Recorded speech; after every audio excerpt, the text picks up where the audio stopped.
Welcome back to the Get Off the Treadmill podcast for small business owners and entrepreneurs, where we show you how to build a successful business and to have a life too. We're going to dive into another topic that helps us make more money in less time and to get off the treadmill so we can experience a life of significance. And now, your host and the author of the #1 best-selling business book, Making Money is Killing Your Business, Chuck Blakeman. Today we're talking with Jessica Agopian, founder of 33 Services and Consulting and multi-center Sylvan Learning franchise owner. She has rapidly expanded from her first center into her second.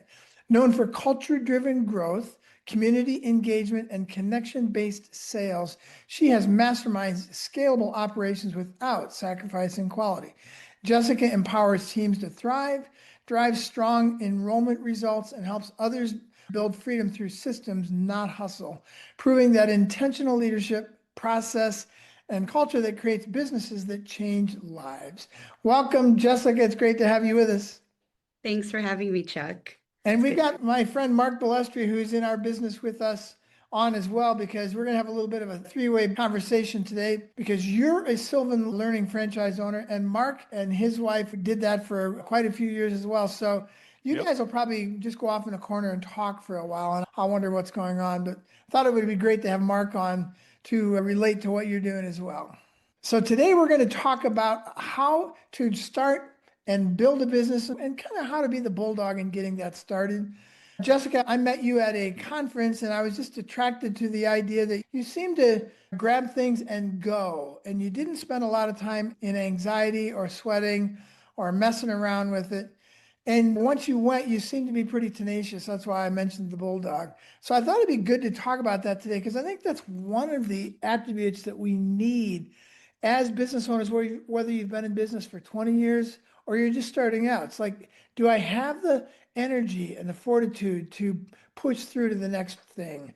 So I'd love to just start with where you came from in business and go from there. So what were you doing before you did 33 Services and Consulting and your Sylvan Learning Centers? So I have always been very motivated from a young age, and I started working as soon as I was able to. So I started working at 15 and a half. I worked at Jersey Mike's for 4 years, and I always wanted better.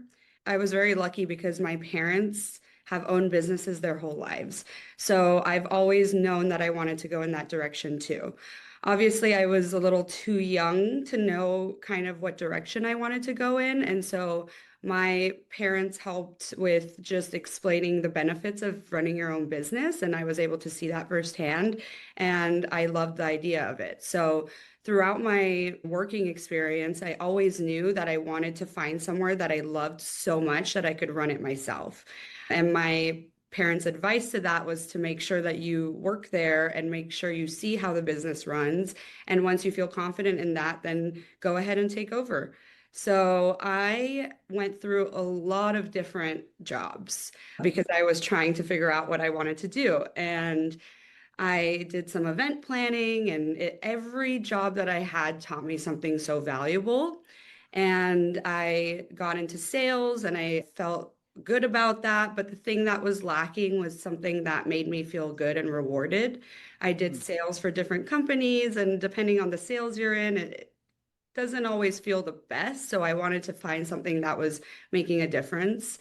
And then I stumbled upon Sylvan, and I actually had a job at the time when I found Sylvan, but my old boss, Todd Crabtree, saw kind of the value in having me on the team, and I appreciated that.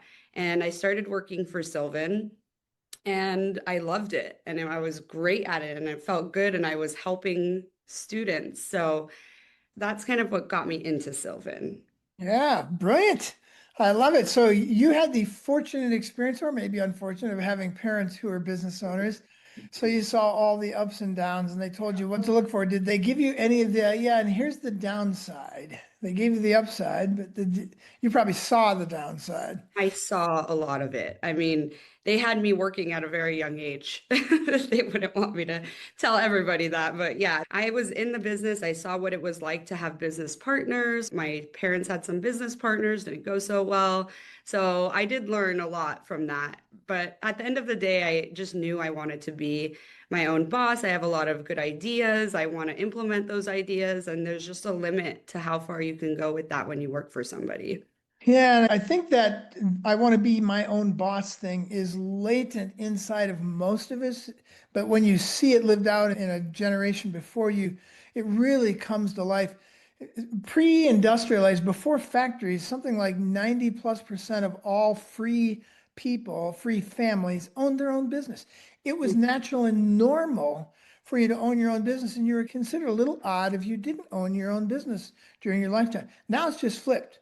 You're a little odd because you own your own business and it's normal to work for somebody else. But I really do believe that's inside of all of us, that we want to be in control of our destiny. We want to own our own freedom and our own ability to make this happen. So I appreciate you bringing that out. What was the one thing that excited you most about looking at your parents doing this? What was the one thing that was most exciting to you about owning your own business? And then maybe the one thing that made you hesitate that you saw in their lives? Well, I think with owning your own business, the path is endless with where you can go. So I can decide to expand. I can just focus on this one center.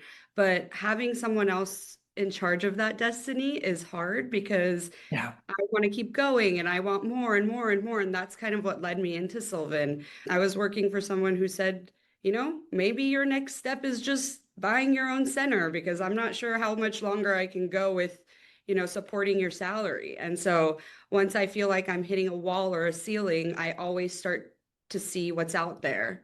So yeah. Well, and that's part of the mindset of a business owner, not being a victim and figuring out just how to find the next thing.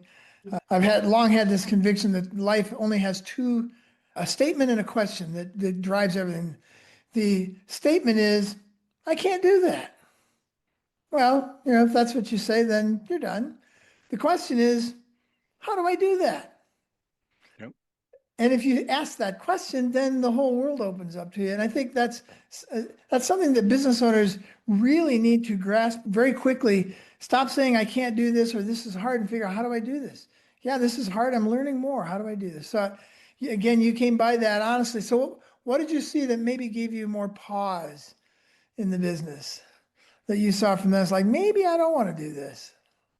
Yeah, well, there was a lot of unknown, but every job that I've had has started out like that. And I think that applies to everyone. And that's why it's so scary, Yeah. is because you feel like there's a lot that you don't know. I don't know how to do accounting, or I don't know how to do all these things that I've never done before. But I mean, I started Sylvan with no education background, and that was terrifying stepping in. I was like, I don't know any of this stuff, but I learned it and I became an expert at it. And now I feel like I am an expert. I know I'm an expert.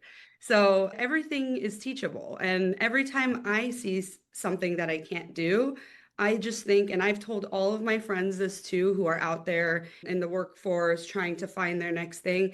If somebody else can do it, why can't you do it? We're all human beings. We've all taught ourselves to do things. Like, there's people that run marathons. They have to train for that. Everything is learnable and teachable. And so if someone else can do it, I feel like I can do it too.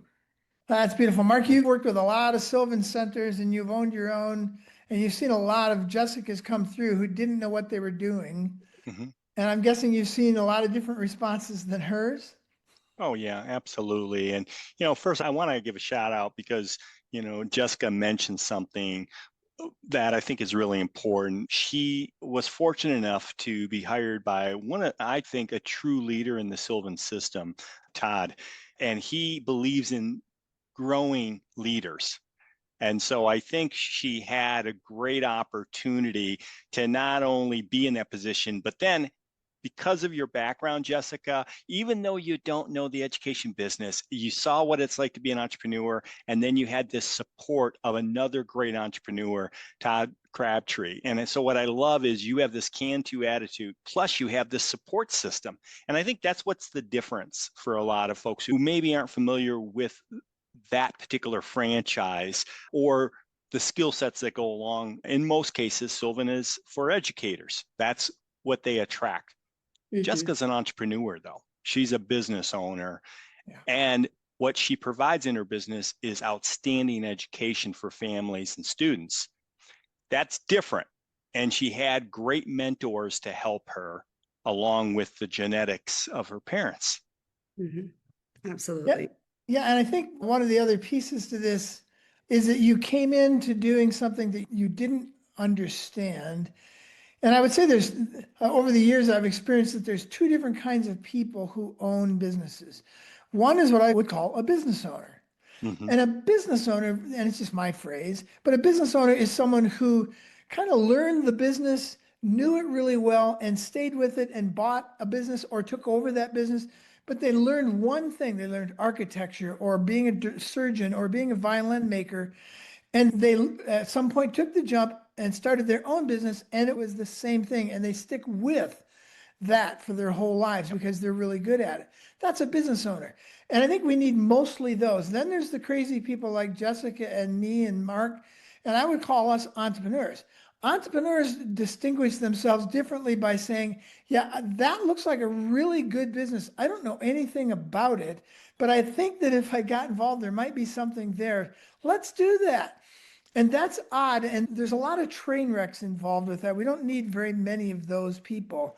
We need mostly business owners who will create stability in the world. So I just make that dichotomy for those of you who are worried about going into a business. You're excited, you're passionate about that business, but you don't know that much about it.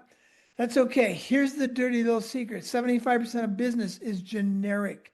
Everybody has payroll, everybody has sales and marketing and people and leadership and accounting. And how we apply those things might be different, but 25% of the business is the other side of that. And Jessica, I'll just throw it back to you since you've done this. Would you see that now that 75% of your success is not being good at the Sylvan stuff, but being good at business? Yeah, absolutely. And that's why I think joining, peer groups and talking to others about business, it doesn't matter what business you're in. We can all relate. When we talk to other business owners, everybody's experiencing the same highs and lows. They're just specific things that obviously only relate to your business, but most of it is very generic. And so once you figure that out, you can pretty much figure anything out. I mean, everything is the same in different ways, So yeah, it was really easy for me to figure all of that out, especially, I mean, I had some experience working in a Sylvan Center before, and the transition was very, very easy. And so that's why I have always worked for the companies before, because then it's just a seamless transition. But I feel that even if I hadn't had that experience before working in a center, I would have figured it out, and it would have been an exciting thing for me too. Yeah. Yeah, and I think when we start these businesses and concern ourselves with the business side, what I've experienced over the years is that I know plenty of people that I would call craftspeople that started a business when they probably either should have worked for someone else or they should have started the business with someone who loves the business side. Because craftspeople are people who love making the chairs and they know all about chair making and they can tell you everything about it, but they don't like or enjoy business. It's a necessary evil for them. So they start a business making chairs and they're making the best chairs in the world and they're sitting in their basement. Meanwhile, a guy over town is really kind of bad at making chairs, but he's really good at the business side and his chairs are flying out the door. And it's really sad. But that's too often the case is that we think that the magic is in being the craftsperson. Well, what if you were both? What if you were really good at the craft, the 25%, and you had either you were good at the business side or you brought somebody in who was. So I think that you're a testimony to that. You're younger than a lot of Sylvan owners and you're farther along because you have more of the business side figured out. And it's not a gift, it's not a talent. It's something we learned, just like you learned the Sylvan side. That wasn't a gift, that wasn't a talent. You figured it out. So people can't look at that and say, well, I'm just not good at business. No, you just haven't learned it yet. You can. Mark, you have a thought on that? Yeah, no, I agree. And I think the biggest strength that I've seen from my conversations with Jessica over the last, I'd say 3-4 weeks is the art of the possibility. And she has this mentality, and I think it's really important. How can I make this better? Not, I don't know this, which is easy to say, by the way. And a lot of people do that. I'm scared I don't know this. Where Jessica's, how can I make this better? I don't even know what this is. I don't know all the details, but I think I can make this a better experience. And that's what I found, Jessica, through our conversation a few weeks ago. That was always on your mind. And that's a huge strength of an entrepreneur. And I think, quite frankly, it is one of the most common attributes of most entrepreneurs. I don't know a darn thing about this, but how can I make it better? Mm-hmm. Yeah, and that's how I came up. I mean, like you were saying earlier, Mark, about Todd, he Yep, mentored me through everything, and just having that I believe it. support and just knowing that someone was there if things went wrong or just to fall back on, I knew he was always there, and I Yep, knew that he would coach me through how to fix it. And now I'm trying to bring that into my business and be that mentor for all of my staff too, because yep. I think that reassurance that you provide to your staff just goes such a long way, and that praise and the company culture, like everything just goes hand in hand. So if you can be there to boost your team up and tell them how they're doing such a great job, and if we're lacking in some areas, that's okay, we'll fix it together. Yeah. That creates your team and the trust, and just building up your whole group around your beliefs and values. So yeah, I really think that's one of the And, most important and things. Chuck, to use some of our phrases, what I'm hearing from Jessica is the execution relentlessly Yeah. and through conation of a bad plan, i.e., it doesn't mean you've got it right. It doesn't mean it's perfected. It means that you're going to learn more as you go forward. And it's okay if it's not perfect from the start, because you know that you have what it takes to continue to make adjustments so that it becomes great. And that's what I think is one of the key attributes of most Sylvan owners who are successful. Yeah, and I think most of us get modeled something very different who don't have business owners as parents.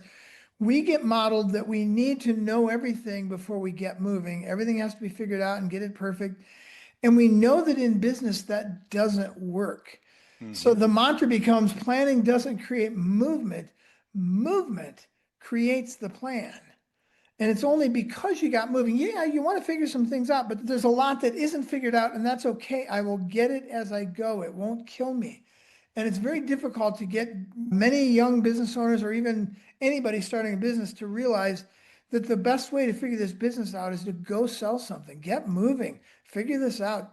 And it'll come to you because movement will create your plan. Like, was it Mike Tyson who said every boxer has a plan until they get hit in the mouth? Yep. It's that. I want to circle back to something you both said that I think you guys are better at than most entrepreneurs. I think you're right that entrepreneurs will look at an industry or a profession or a process or a product or a store, and they'll say, I see how that's operating and I know how I can add value. Mm-hmm. I can make this better by adding value this way. I think that is an entrepreneurial thing to constantly innovate and maybe even break molds. Yep. And then I think the problem with most entrepreneurs, and you guys don't suffer from this from what I can see, I do. Most entrepreneurs have trouble getting past the first iteration of making those improvements. Once I've made the improvements and I've gone all the way around the thing once, and I got the assembly line fixed and I got the orders going out the door, and I don't want to keep going. And I think you guys are weird in that you actually can keep this stuff going. And I know, Mark, you still want to get out of each business as you go, but you're still really good at that. And I bring that up because if you are like the three of us, at some point you are probably going to need to hire someone who is highly detail oriented, who you think is boring, who loves to eat the same things every day and be consistent. You need that person to actually make it better, better, and better on a really micro level. And until you get that person, you're going to struggle. These two guys, they tend not to need that as much because they have that level of detail. But I know that's something we all need as entrepreneurs. So I'll let you speak to that. Either one of you.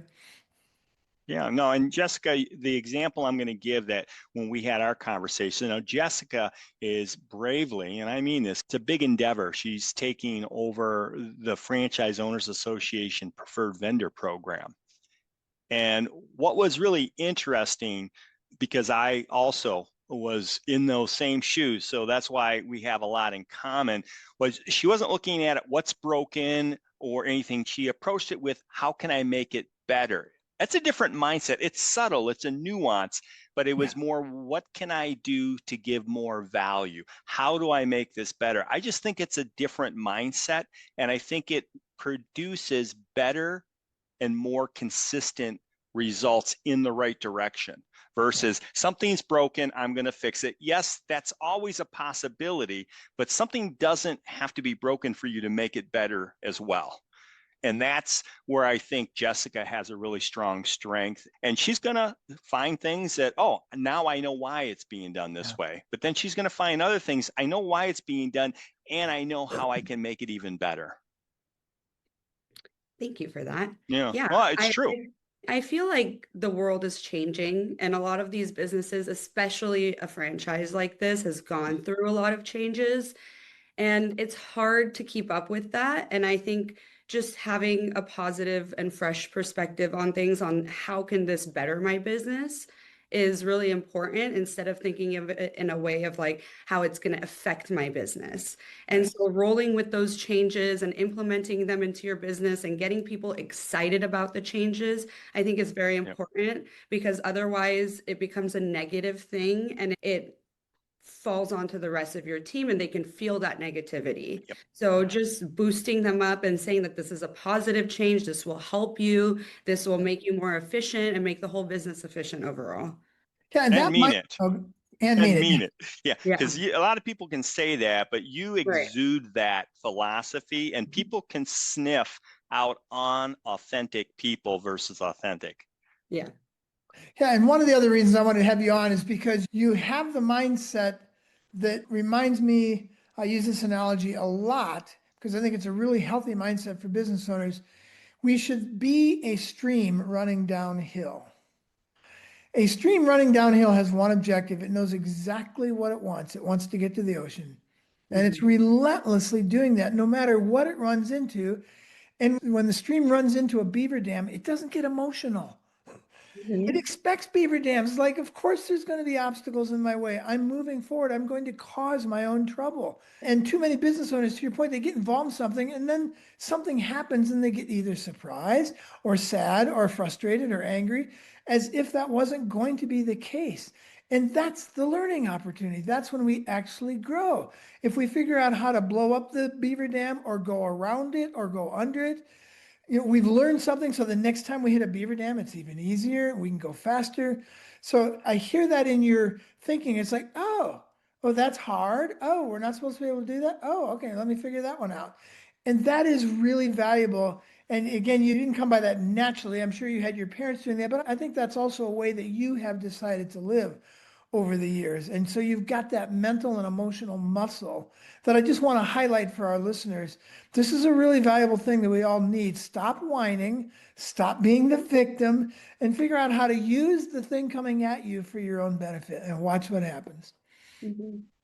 Yeah, there's a solution to everything out there. I mean, if I don't have the solution, I'll figure it out. It's not like this is the end of the world. I mean, this applies to everything in life. I think a lot of people are scared that things aren't in order for other parts of their life too. When people get married, when people have babies, I think I hear a lot, I'm around that age right now, where people are saying, oh, well, I don't have a house, or I don't have the money, I don't have this to get married. And I'm like, just get married. I mean, nothing changes. You just figure it out as you go. And that's the same with business. It's somebody has experienced this exact problem. And in this day and age, we have so many resources out there to fix our problem if you can't figure it out on your own. And in a place like Sylvan, we have a whole system of people who are experiencing the same things. And I mean, every business has similar things like that, where they have people that they can reach out to, or you can just innovate ideas and pilot them and see how it goes. And if it doesn't work, try something else. There's always a solution. Well, I think that settles it for us. I think that's the discovery process, to be fascinated instead of frustrated. Anytime we run into something like that, Jessica, we can keep going. This was fun, but we do have to come to a stop, and want to know how people can get a hold of you if they just want to talk to you as a business owner, or even if they want to get a hold of Sylvan and connect with you in your business. How can they get a hold of Jessica? Yeah, so you can email me. My email is jessica@sylvaneducation.com. Sylvan is Sylvan. And yeah, we're a great tutoring center too. We're the best out there, if I may say. So yeah, I would encourage anyone to reach out to me. I would Great. love to talk to them about it. Well, we'll check in with you again when you're at 5, 10, 15, 20 franchises and then become the CEO. So I look forward to watching your progress, and keep going. Thank you, Chuck, and thank you, Mark. You both Thanks, are Jessica. amazing. I'm very happy I got to meet you. Thank you. Thank you. That wraps up another episode of the Get Off the Treadmill podcast. If you found this podcast helpful, please subscribe and hit the like button to ensure you are receiving the latest tools you need to grow your business and to get off the treadmill. If you want more information on the 3 to 5 Club, the Crankset Group, or to book Chuck as a business advisor, speaker, or workshop leader, you can contact us at grow@cranksetgroup.com. Until next time, have a great week.